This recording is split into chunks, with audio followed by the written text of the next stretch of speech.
think we're ready.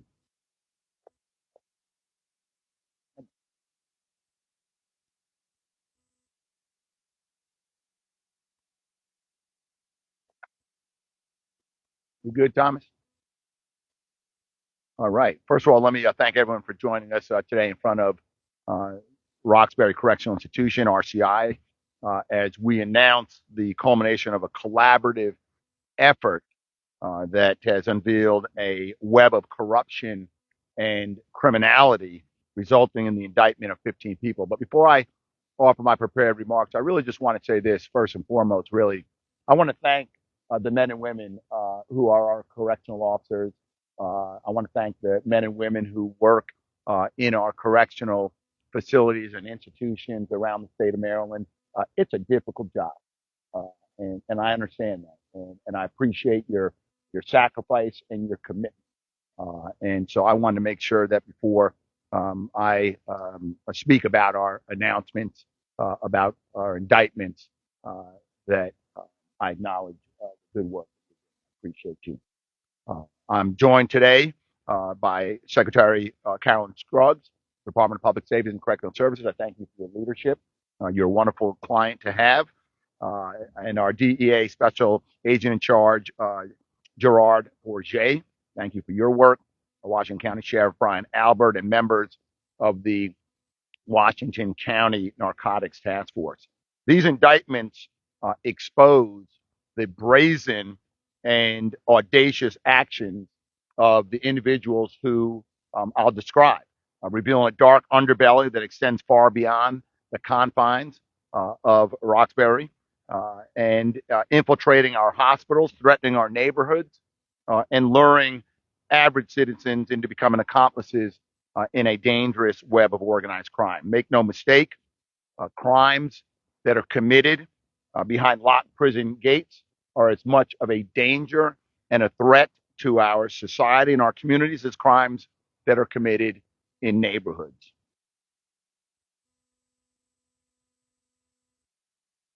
Thanks for giving me the space up here. You know, why is contraband, a contraband cell phone, dangerous in the hands of inmates? Why is that? They can be used to call outside, calls that are used frequently to intimidate witnesses, calls that order crimes to be committed both inside and outside of the institution. This kind of device, a cell phone in this institution, is contraband that poses a risk to public safety and to the men and women who work in these institutions. Today, we send a strong signal that we will not tolerate any attempt to jeopardize the safety of staff in our correctional institutions. We're not going to tolerate disruptions to the peaceful and orderly operation of our facilities or compromise the safety of our community. I want to acknowledge the hard work and dedication of the department's intelligence and investigative division. I want to thank my office's organized crime unit, the DEA, and the Washington County Narcotics Task Force. Their professional and thorough investigation exposed 3 conspiracies involving a correctional officer, inmates, and outside facilitators. It's important to note that a criminal indictment is merely an accusation of wrongdoing, and the defendant is presumed innocent until the state proves beyond a reasonable doubt their guilt. In the first conspiracy, investigators discovered that Tamil Ashby, a 10-year veteran correctional officer, smuggled drugs to inmate Jamal Brown, who worked alongside her in the RCI kitchen as part of its inmate work assignment. Brown would then facilitate the distribution of these drugs within RCI. In November of last year, law enforcement intercepted Ashby when she reported to work and confiscated approximately 158 strips of Suboxone, which she had hidden within her body cavity. And that sells at $100 per strip inside the jails. Financial records showed that Ashby had received more than $16,000 in payments on Cash App from Brown and his family members. In another conspiracy, RCI inmate Akeem Banks, who was receiving outside medical treatment in Baltimore City, coordinated with outside facilitators for other RCI inmates. These facilitators hid drugs and other contraband in the bathrooms in that hospital, which Banks would collect during his visits and hide in his clothing and then smuggle back to RCI. The contraband would then be redistributed within the facility. Law enforcement intercepted 4 packages between April and August of last year containing fentanyl, cell phones, cigarettes, and other contraband. 5 people are charged in that conspiracy.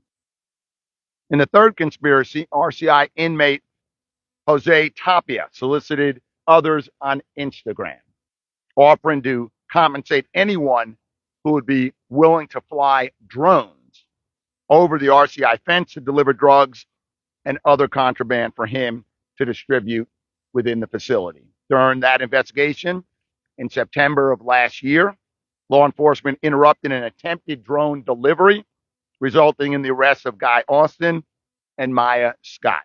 Investigators also recovered a drone that Austin and Scott had crashed the evening prior during an attempted delivery. Recovered packages included drugs, cell phones, and other contraband. 3 people are charged with this conspiracy. And let me just go off script a minute. They talk about dumbness and stupidity. That's the ultimate dumbness and stupidity in trying to bring a contraband into these institutions. Following these investigations, cell searches were conducted, leading to the recovery of additional contraband and charges against 5 additional inmates. A total of 10 inmates, 1 correctional officer, and 4 outside facilitators have been indicted. They are charged with possession with intent to distribute controlled dangerous substances, contraband, conspiracy, and attempting to deliver contraband to a place of confinement, amongst other charges. 6 weeks ago, my office announced the indictment of 11 people involved in a separate prison contraband conspiracy at Jessup Correctional Institution in Anne Arundel County. Among those indicted were 1 nurse contractor, 6 inmates, and 4 outside facilitators. All 3 conspiracies described today reveal a contemptuous disregard for the rule of law by the inmates and the 1 involved correctional officer. The smuggling of fentanyl leads to fatal overdoses, fighting among inmates, and the formation of dangerous factions inside the prison. Cell phones perpetuate violence, witness intimidation, and, as we've witnessed here, facilitate the delivery of drugs, tools that can be used as weapons, and other contraband. These situations present a grave threat to the men and women dedicated to securing these facilities and those inmates who are committed to their rehabilitation and a chance to return to society and rebuild their lives. The dedicated men and women of the department who commit to do the right thing each day work tirelessly to maintain order within the prisons and to ensure the safety of everyone within those walls. But when one of their own betrays the systems designed to prevent further crimes, the entire institution and those who work and reside there are put at greater risk. I'm grateful to the secretary, who is committed to rooting out this corruption and ensuring safety both in our community and our correctional institutions. So let me conclude where I started by thanking our criminal division chief, Katie Dorian, senior assistant attorneys general Jared Albert, Zachary Norfolk, and Brendan Flynn, the members of the department's intelligence and investigative division, the Washington County Narcotics Task Force, and the DEA, who worked tirelessly uncovering the conspiracies involved in this investigation. Additionally, we appreciate the support of State's Attorney for Washington County, Gina Sorincione. And now I'd like to turn the podium over to the Secretary. Thank you. Good morning. Thank you, A.D. Brown, for recognizing the diligence of our staff here at RCI and all of our correctional professionals across the state who do a great job every day to protect the public safety interests within the state of Maryland. This is just another case of our own correctional staff and intelligence professionals discovering a scheme and taking quick and swift action. Our intel team did a great job collecting information that built a very strong case so that we could present that to our Attorney General partner. Anytime contraband is introduced into one of our facilities, it places our staff and incarcerated persons in danger. We will not, we will not tolerate contraband because it leads to violence. The former employee named in the case was not a Roxbury employee. Let me say that again. The former employee named in the case was not a Roxbury employee. She was an employee from another region who abused her role as a protector of the incarcerated population while doing overtime here at Roxbury.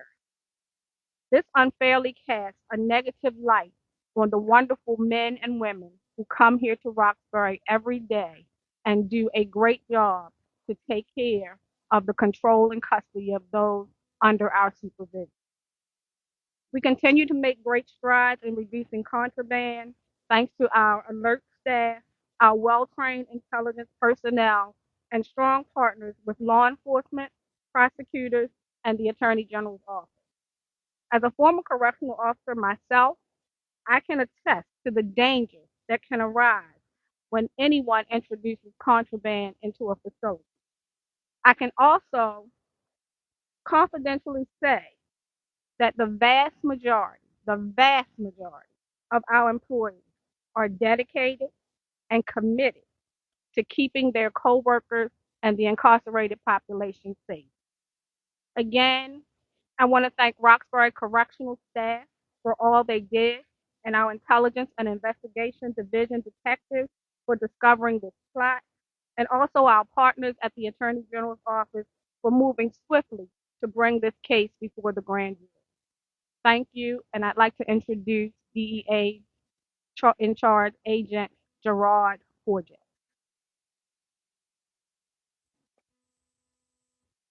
Thank you, Secretary.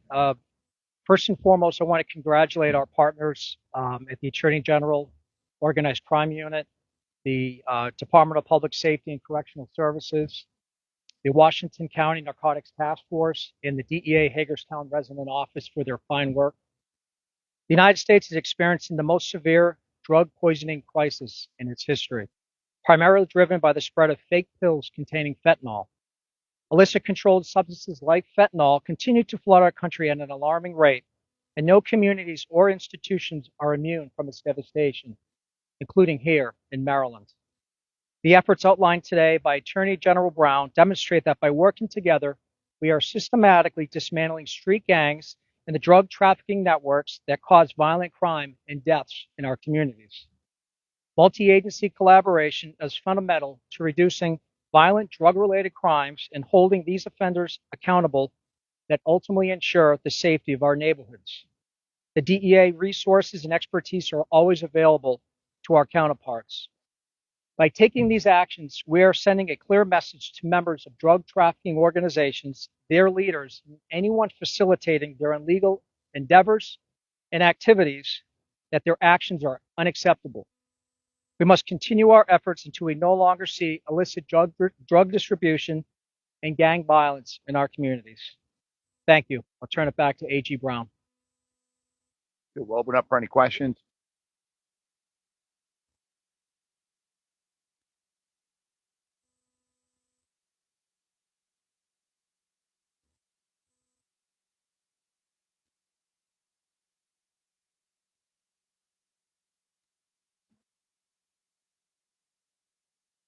So thank you for that question. So we've always had policies in place. We have policies and procedures in place that ensure that there is no introduction of contraband. We continue to enforce those. We've also enhanced our drone detection so that we are more diligent in making sure that we are able to detect when incidents such as this occur.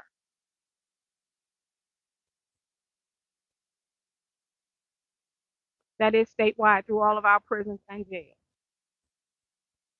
Uh, Let me refer to about 18 months now he's had it.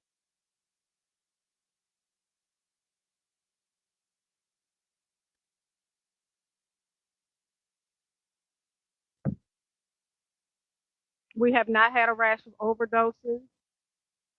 You will find that individuals are very creative in the way that they can get things in, and please recognize that this is just a small or minute portion of employee population that have compromised or breached our security. It is not something that you see a lot of, but the fact that we were able to detect it and stop it speaks volumes to our staff. That means they were on point doing what they were supposed to.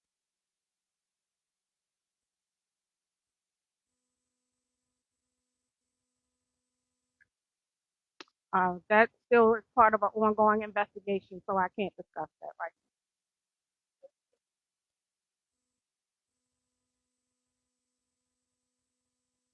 now. I'd have to leave that.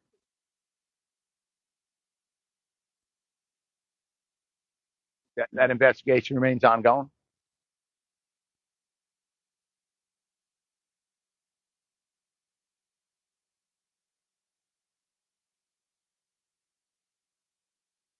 Right. Hey, thanks everybody.